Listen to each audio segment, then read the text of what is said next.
आपले जे विधानसभेचे अध्यक्ष आहेत ते इतके की रामशास्त्रींना गिल्ट यावा, हम्म, अपराध भाव रामशास्त्री असते तर त्यांच्या मनात अपराध भाव निर्माण झाला असता. हम्म, इतके ते न्यायप्रिय असल्यामुळं ते सुद्धा या संदर्भात काय आता निर्णय घेतील असं मला वाटत नाही. हम्म, त्यामुळं माणिकराव कोकाटेंच्या प्रकरणात फारसं काय होण्याची शक्यता मला दिसत नाही. हम्म, ते न्यायालयाच्या भरोश्यावर ते टिकून राहतील पुढं. हम्म, फक्त आता मुद्दा नैतिकतेचा असल्यामुळं हम्म, आणि धनंजय मुंडेंची नैतिकतेचे निकष वेगळे आहेत, हम्म, माणिकराव कोकाटेंचे नैतिकतेचे निकष वेगळे आहेत. हम्म, धनंजय मुंडे यांच्यासाठी अजित पवार यांचे निकष वेगळे असतील, हम्म, माणिकराव कोकाटे यांच्यासाठी अजित पवार यांचे निकष वेगळे असतील. हम्म, त्यामुळं आता हा कशा रीतीनं हा या पेचातून राजकीय कसा तोडगा काढला जातो हे बघावं लागेल. इंटरेस्टिंग असतील पुढच्या 1-2-3 दिवसातील घडामोडी.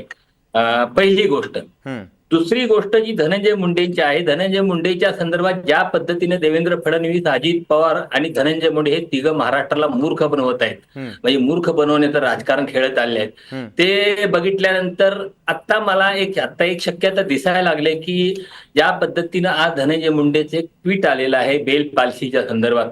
हम्म, बेल पाल्सी नावाचा एक तो आजार असतो आणि त्यामुळे मला बोलता येत नाही वगैरे. तर अधिवेशनाच्या आधी धनंजय मुंडे यांचा अशा प्रकृतीच्या कारणास्तव राजीनामा दिला जाण्याची शक्यता मला अधिक वाटते हम्म, आताच्या काळात. हम्म, कारण धनंजय मुंडेंना घेऊन अधिवेशन हे चालवणं म्हणजे विरोधकांचं संख्याबळ जरी कमी असलं तरी सुद्धा हम्म, धनंजय मुंडेंचा विषय घेऊन अधिवेशन चालवणं हे सरकारसाठी कठीण जाणार आहे. मला वाटतं कदाचित त्यामुळे अधिवेशनाच्या आधी निर्णय होऊ शकेल. मी यापूर्वी या चर्चेत म्हटलं होतं हम्म, की धनंजय मुंडेंचा राजीनामा घेतला जाऊ शकतो, पण या प्रकरणावरून किंवा भ्रष्टाचाराच्या किंवा अन्य कोणत्याही प्रकरणावरून नाही. हम्म, त्यांना कुठल्या तरी वेगळ्या प्रकरणावरून, ज्या पद्धतीनं भुजबळांचं प्रकरण घडलं होतं की तेलगी प्रकरणात त्यांना शरद पवारांनी आणि त्या काळच्या सरकारनं मोकळं रान दिलं होतं. हम्म, पण झी टीव्हीच्या एका प्रहसनाच्या नंतर हल्ला झाला टीव्हीवर, त्या प्रकरणात त्यांनी राजीनामा दिला होता. हम्म, मूळ कारण तेलगी हेच होतं.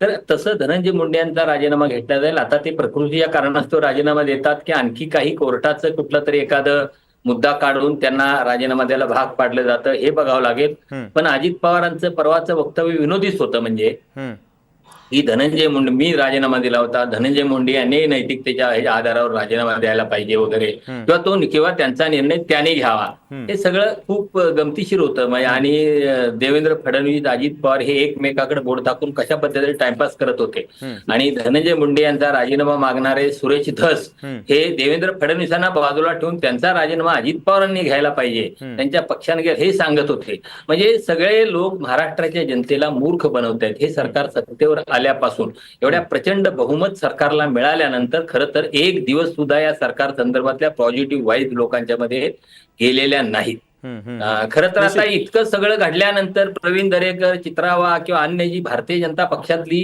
एरवी अन्य काही घडल्यानंतर राजीनामा मागायला अशी शर्यत लागणारी मंडळी आता कुठे आहेत काय मला माहित नाही. म्हणजे हम्म, त्यांचं हम्म, दिवसभरात काय वक्तव्य आलेलं नाही. म्हणजे काल राहुल गांधीच्या एका शाब्दिक शब्दाच्या ह्याच्यावरून दिवसभर अशी ती टीव्हीच्या पडद्यावर आकांडतांडव करणारी मंडळी आज हम्म, एका मंत्र्याला शिक्षा ठोठावल्यानंतर कुठं आहेत, म्हणजे हम्म, हाही हम्म. प्रश्न आहे.